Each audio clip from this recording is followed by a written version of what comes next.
this talk. Uh, my name is Cássia. I'm a teacher at Faculdade Cultura Inglesa, and today I'm here to talk to you guys about um, what lessons the dynamic model of bilingual education can teach us. Welcome. I hope you guys enjoy.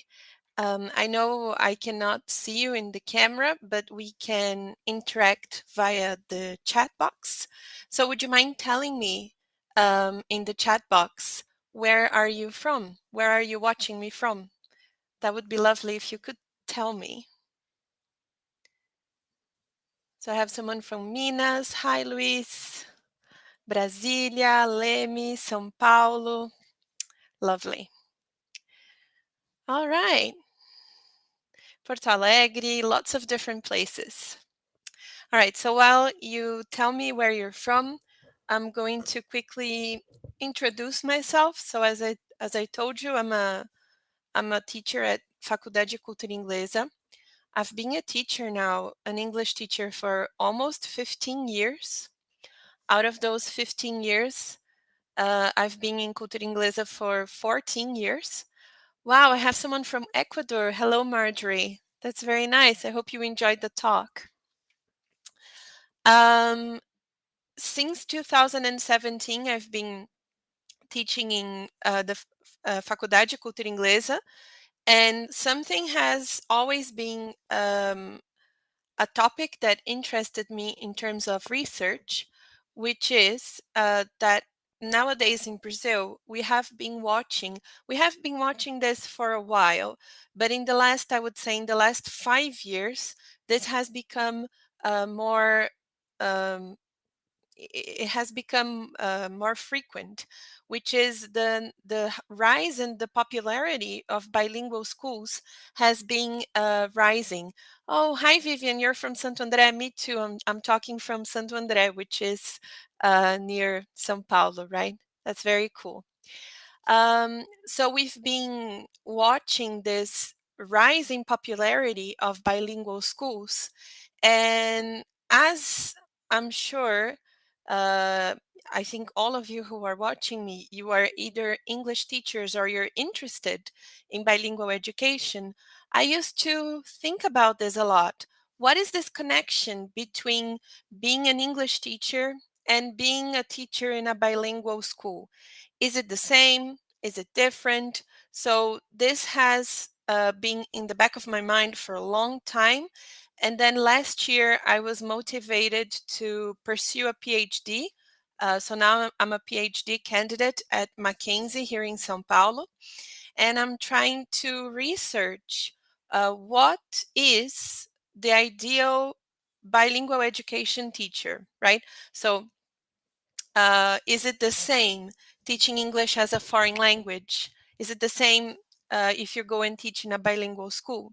So that has been in the back of my mind. That is the topic of my research over there in Mackenzie. And this talk that I'm going to share with you has some findings from that research, which I started last year. All right, so I have a new question for you. Now that you told me where you are, I would like you to tell me a bit about your context. Do you teach English in a language institute? Do you teach English in a bilingual school? Or do you teach children? Do you teach adults? Can you tell me a bit about your context, please? All right, I have a private teacher. Cool. Um, so while you tell me about your contexts, I'm going to show you what's our agenda for today. So I'm going to very briefly define what is EFL, but that's going to be super fast. Then I'm going to show you a definition of bilingual education. We're going to be discussing the dynamic model of bilingual education, and then we're going to think about contact points between between EFL and bilingual education. All right, I can see that many of you teach private classes, but some of you also teach like language institutions or schools. All right, lovely. So what I understand by EFL, and then none of these are not my ideas. So I got these ideas from Canagaraja and from Garcia, who is very a very prominent researcher in bilingual education. So, by the way, I'm going to show you um, my references in the end of this talk, and I'm also going to give you a QR code with the presentation. I'm also going to leave you with my email contact. So if you need any of the references that I share with you today, I will be sharing them with you by the end. All right. Also, yes, and I also love Ofelia Garcia. She's amazing, right? Also, let me tell you that if you have any questions while I'm talking, you can send them in the chat, and then I'll try to answer them. I'll try to answer them during the talk, but then if anything is not addressed during the talk, we can have a question moment in the end. But please feel free to send me your questions in the chat box. So Kanagaraja is going to define the teaching of EFL, so English as a foreign language, as teaching English as an L2 or an additional language. And that's when we teach the linguistic systems. So grammar, pronunciation, vocabulary, discourse, but also when we teach skills. So reading, writing, listening, and speaking. All English teachers have been through that, right? Teaching linguistic systems and skills. Kanagaracha is also going to say that many times EFL is emptied of critical thinking. So back in the day when I was pursuing my Delta, um, we used to have discussions about this an acronym, PARSNIPs, which is everything that isn't in course books. So usually course books don't talk about politics, they don't talk about religion, they don't talk about isms like socialism or Marxism, they don't talk about pork, but pork being a metaphor for Islam, for example, or Judaism, religions where you don't eat pork. So usually EFL is not an area that is going to touch upon these polemic topics, right? Canagaraja says that. And Garcia is going to mention that very often EFL is built upon idealized monolingual practices. So it's a big discussion about native speakerism. Probably you guys have heard of that, but it's not so clear who is this native speaker that course books, for example, or courses, EFL courses, that they include, right? They include this idealized monolingual practice, this idealized native speaker. um, Very often they are going to include someone that uses RP, for example, received pronunciation, which, if I'm not mistaken, only about like less than 1% of the population in the UK actually uses RP. But most of our course books, if you listen carefully to the speakers, they are speaking in RP. So how realistic is for us to expose our students to that, right? Then a quick definition of what bilingual education is. So I got this from Kasdan and Snow. They're going to say that bilingual education is a simple label for a complex problem, because actually we can have two types of bilingual education. We can have education for learners that already speak in two languages. So we usually call that societal bilingualism. Societies in which people already speak two languages. So if you go to Wales, for example, people speak Welsh and English out in the street. The signs in the street are in Welsh and in English. There are other societies that are like that. So in that society, they're going to have bilingual education.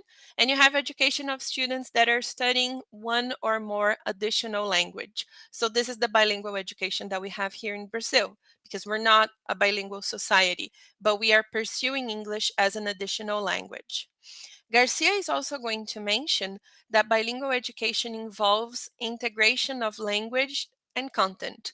So it's not about teaching language, only teaching the systems and the skills of the language, but using language as a means of instruction, right? So over there, we already have our first contact point between EFL and bilingual education, which is in the pedagogical dimension. So when we think about EFL, it's very common for us to use activities, or we use course books that have activities that look like this first vocabulary activity that you can see in the screen, which is really focused on um, collocations and phrases with make, take, and have. So students are supposed to complete those expressions with make, take, and have. And then in the second, so that, if I'm not mistaken, I got that from a text, from a textbook, and the level was, if I'm not mistaken, it was CAFR B2. And then the second exercise I got from CLIL material for children, and it was A1 CEFR level. So if you can see the second exercise, classifying living things. So we classify living things into different groups. To do this, we identify similarities and group similar things together. Look at the fact files to find out more about living things. So students here would have to classify between animals and plants, between what was living and what was not. So thinking about minerals, for example, those are non-living things, and plants are non-living things as well, and animals, well, plants are living things but not conscious. But the whole point here is that students would have to um, they would have to use language to describe these parts of their universe. So, for example, animals can move, plants can't move. So, we could teach some language, we could teach the modal verb can and can't to talk about ability. But instead of that being the whole point of the lesson, instead of us putting that in our lesson objective, like by the end of this lesson, students will be able to use can and can't to talk about ability, we could actually use. Yes, they are living things. It's in that part of the exercise. I just got a little part of the exercise. They would contrast it with minerals, with rocks, and they are non-living things. But what I mean is, here, the whole topic of the lesson, or the heart of the lesson, is not teaching the difference between can and can't. The heart of the lesson is teaching the difference between living and non-living things. So the difference between minerals, plants, and animals. And in order for students to do that, for students to describe that or understand the difference between those things, they are going to need to use language. So I think that one first contact point between bilingual education and EFL is that in both areas, we have to think about how students are going to use language. Why are they going to use language? So we need to sort of walk away from that only teaching the grammar to students, but teaching how, what they can do with that grammar, right? So in a way, when I'm thinking about a pedagogical dimension, bilingual education is really close to, for example, EAP, like teaching English for academic purposes, or CLIL. Probably you've heard of CLIL, which is Content and Language Integrated Learning. What I mean is the connection between EFL and bilingual education, and what bilingual education can teach EFL teachers, is that EFL teachers, and I include myself in that because I am also an EFL teacher, not only a researcher in bilingual education, is that we should think carefully how people in a certain area use language, and how we can help our learners use language in a way that is realistic. So, for example, if I'm going to be teaching my preschoolers, my young learners, if I'm going to teach my children a lesson where I want them to describe what a plant looks like. And I'm going to do that by conducting an experiment with them. Like they're going to maybe plant a little seed in a cotton ball, and they're going to observe that seed, and they're going to check which conditions the plant needs in order to grow. they will need some language to describe that experiment. And part of our job as EFL teachers is to give them language that is, of course, appropriate for their level, but also appropriate for their age, instead of just teaching them vocabulary like, these are the parts of a plant. So you say leaves, stem, roots, whatever. No, we should help them understand how we can use that language in order to describe a simple scientific experiment. So I have this example for you. This is a CLIL course book it's used in the US. And what is interesting is that this is a course book for a society that is bilingual. So in California, the public educational system is bilingual in English and Spanish. And they have some great ideas here that we could use in our EFL classes.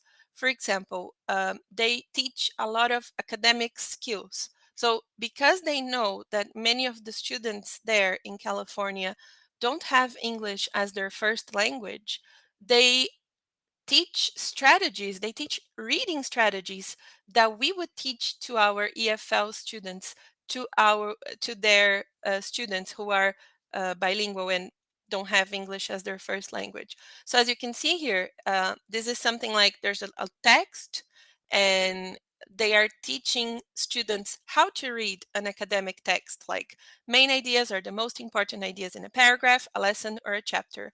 Supporting ideas are facts or examples that explain the main idea. Understanding the main idea allows you to grasp the whole picture. So, to me, this is very similar to what we do when we are teaching the reading skill. So, we are teaching, we're first allowing students to do a reading for gist and then reading for specific information, right? So, bilingual education is all about teaching the academic skills that students need to deal with the text. EFL teachers do that a lot. So I consider that another contact point. All right. Another thing that I think it's interesting in this bilingual material is that they are going to naturally use the language. So, for example, over there you have something that I underlined for you. This particular chapter was about erosion. And then there's this sentence there. The wearing away of soil and rock is called erosion. So in this course book, they're going to call the students' attention not only for the topic of erosion, but how in scientific language we use verb to be to define something, and how we use, in this case here, um, passive voice, right? So the wearing away of soil is called blah, blah, blah. There's a lot of that. We can find lots of structures like that throughout the text. So bilingual education is also about teaching students to recognize patterns in texts that are frequent, which I feel is something that EFL teachers can benefit from as well. So, for example, if you're teaching your students about, yes, I can definitely show the CLIL book in the end again. I actually can show it right now. This is the CLIL book. This book is amazing. I really recommend it. But I hope you got the reference, Adriana, and I can show it again in the end, and I'll show you all the slides so you can go back and get the reference of the book as well. Okay, so I was talking about features of language in texts, right? I feel that EFL teachers can benefit from helping their learners recognize patterns in texts. So, for example, in a narrative text, what is the text like? Exactly, Marinese. It's related to the genre. So, what is that genre like? So, I don't know, you're teaching your students how to write an Instagram caption, for example. So, what does the language look like in an Instagram caption? What kind of language is appropriate for them to use in that genre? This is something that I feel is a point of connection between EFL and bilingual teachers. This close understanding of genres and how language surfaces in different speech genres, right? All right. Uh, Moving forward a bit, um, let's talk a bit about the dynamic model of bilingual education. So this bilingual model the dynamic model of bilingual education is an idea of this wonderful researcher, Ofelia Garcia. If you are interested in bilingual education, if you're starting in bilingual education right now, I cannot recommend this book enough. It's an amazing book and it's accessible in the language. It's not overly academic, complex language. No, it's easy to read and it's enjoyable. And she describes different models of bilingual education. And today we're going to be working with the dynamic model of bilingual education. So, according to Ofelia Garcia, the dynamic model of bilingual education is a model that understands all students as complete wholes and recognizes their bilingual continuum. So, in the past, or I'm not even going to say in the past, but because this idea already exists, still exists, sorry, which is that you are only a true bilingual speaker if you have the same kind of fluency in the 2 or 3 languages that you speak. And what Ofelia Garcia demonstrates is that that is almost impossible. It's almost impossible for any bilingual speaker to have the same skill in 2 languages because we use language in a context. I think I'm an example of that. As I told you, I have been an English teacher for more than 15 years actually. And when I started teaching in university, in Faculdade Cultura Inglesa, that was the first time that I had to teach in Portuguese because my course there, like the course that we teach, is in fact a bilingual course. Half of the courses are in Portuguese and half of the courses are in English. So when I started teaching Portuguese, it was very hard for me because I had never taught in Portuguese before. I had this weird impulse of giving instructions for my learners in Portuguese. So I was teaching something to them about Brazilian literature, for example, which is one of the curriculars that I sometimes teach. So I was there speaking Portuguese, explaining something about a Brazilian author, and when I had to give them instructions, I felt like saying, okay, so now getting pairs, I wanted to give the instructions in English. And that happened to me because I had never taught in Portuguese before.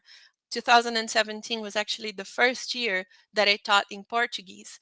And that is weird because Portuguese is my mother tongue. So, how come there's this whole area of my professional life that I feel more confident doing in English than in Portuguese, which is teaching? I had never taught in Portuguese before. So when I read that material from Ofelia Garcia, I recognized myself because that's exactly it. No bilingual speaker is um, exactly the same in the linguistic skill that he or she has in the 2 languages that he speaks. That is very complicated and very rare. We usually have some skills in one language and different skills in the other language that we speak. I'm sure that everyone who is listening to me, um, you feel more confident, for example, speaking in public in one of the languages that you speak, or you feel more confident um, explaining grammar in one of the languages that you speak. So she says that we have to stop thinking about um, bilingual students as incomplete wholes. They are complete wholes, but they are in a bilingual continuum. So it's like you had all your linguistic skills in a continuum. Let's say in my case, this is Portuguese and this is English. And then I am somewhere in this continuum. And I have some skills in Portuguese, and some of the skills that I have in Portuguese, I also have in English. Some of the skills that I have are different because I am in this bilingual continuum, just like all of my students who are, in fact, bilingual speakers. Um, so the dynamic model understands bilingualism as a right and as a resource, not as a privilege, and promotes transcultural identities. all students use their languages in different cultural contexts, which generates a new hybrid cultural experience. Maybe you see that in the school where you teach, if you teach in a school where most teachers are bilingual speakers, maybe you see that in the staff room in the school where you teach, where you have this mix of Portuguese and English or Spanish and English, because that is a true bilingual context. All right, so how can all of these ideas of the dynamic model of bilingual education, how can they, what can we use as EFL teachers? So the first is the critical dimension of teaching an additional language that we can acquire from understanding a bit more of the dynamic model. Maybe you have heard of this author, Cashrew. So Cashrew created this theory of three circles. So he would say that there's an inner circle of countries that speak English, and this is the norm providing countries. These are the norm providing countries. So USA, UK, the countries that have English as their main language, first language. Most of the people in these countries speak English. You have the outer circle, which is the norm developing um, countries. So countries that were mostly colonized by the UK, countries in Asia and Africa that have English as one of their languages, one of their official languages, but not most of the population in that country speaks English. So, for example, India, English is one of the official languages, but only about a quarter of the population actually has access to English, right? But English is an official language. And you have the expanding circle, which is countries in which English has a special role in society. Back in 85, Cashrew considered only a few countries in the expanding circle, like China, Russia, and Brazil. But to be honest, I would say that nowadays, most countries in the world have some kind of public policy of teaching English as the official foreign language in schools, like in Brazil. In Brazil, now it's a law. You have to teach English as a foreign language. You cannot teach any other language. If I mean, you have to teach English. If you want to teach another foreign language, it has to be in addition to English. So, how can we say that we are norm dependent if there's a law in our country that obliges all school children to learn English? How can it be that we're norm dependent if English is a global language? So it's it's the language of the world, not the language of Americans and British people. It's everyone's language. So it's my language as well. I think that having that critical awareness can help us understand what is the role of English in our societies, right? I have this very cool tweet that I love, which is a tweet by Daily Mirror saying Princess Charlotte already speaks two languages at just 2 years old. And then someone posted in their Twitter saying, so do most children of immigrants, but I guess it's less impressive when they're poor. So I think this shows that many people still consider bilingualism as a privilege and not a resource or a right. And I feel that we as English teachers and professionals that work with language, we need to move towards that idea of English being a right and not a privilege. I understand that we have a long way to go.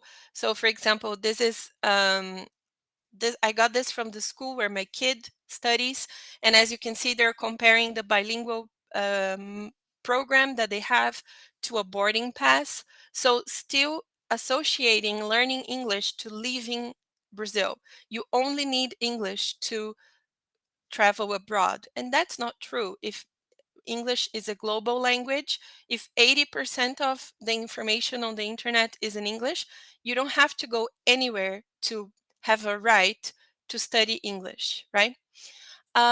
Another thing that this dynamic model of bilingual education can help us, I think it's by helping us promote transcultural identities. So I got this example from a course book, which is that a classical unit in a course book that shows London or shows the UK, or some books are going to show the US.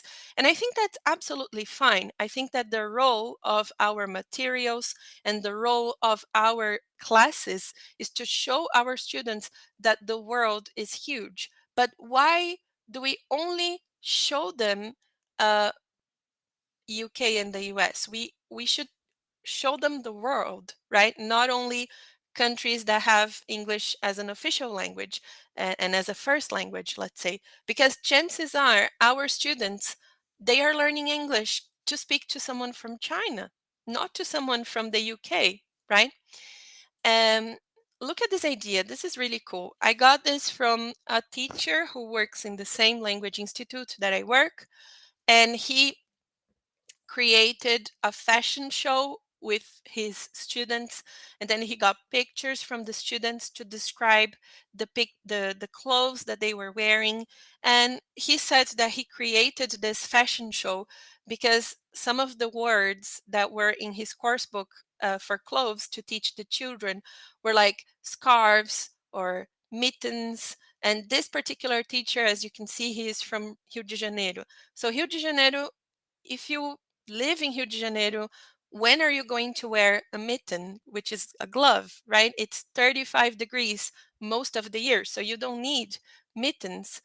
You can teach your students to say mittens because they might need them sometime, but it's also important, if you live in Rio, to know how to say flip-flops, which is what this teacher wanted to achieve. How can students describe their own reality, their own clothes, uh, when using English, right? And I think also, if you, that was a GIF, but unfortunately I had to use a PDF here, so you can only see Anita doing a funny face and not the GIF. But I'm sure you guys know who she is.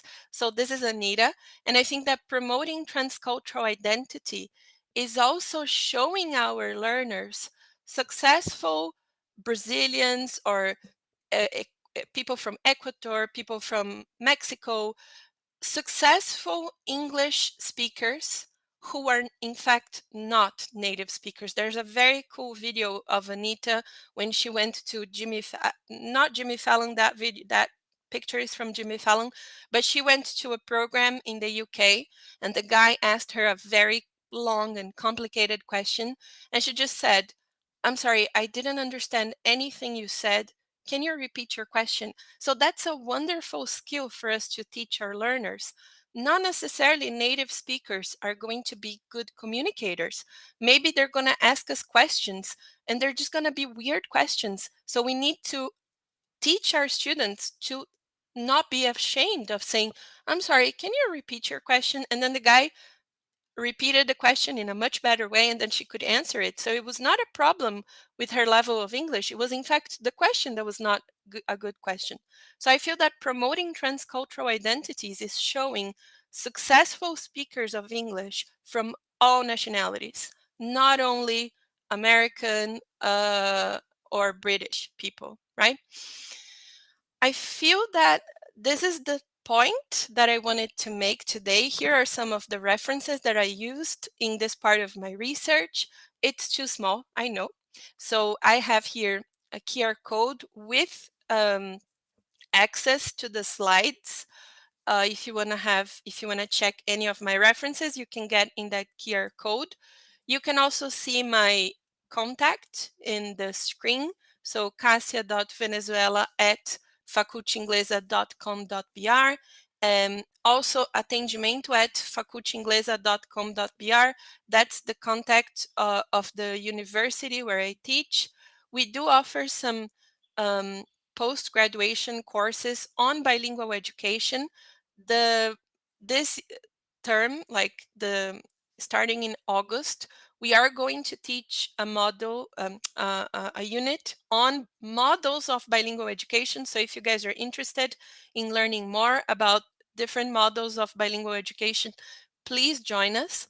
And I'm also sharing with you my Instagram account, which is at Cássia em Duas Línguas. where I share some of my research on bilingual education.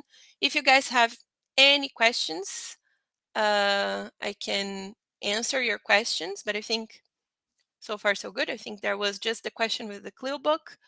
And I think that's it, guys. Thank you so much for joining me in this Friday afternoon. I hope you enjoyed it, and I hope to see you in our post-graduation course in Faculdade Cultura Inglesa. Thank you.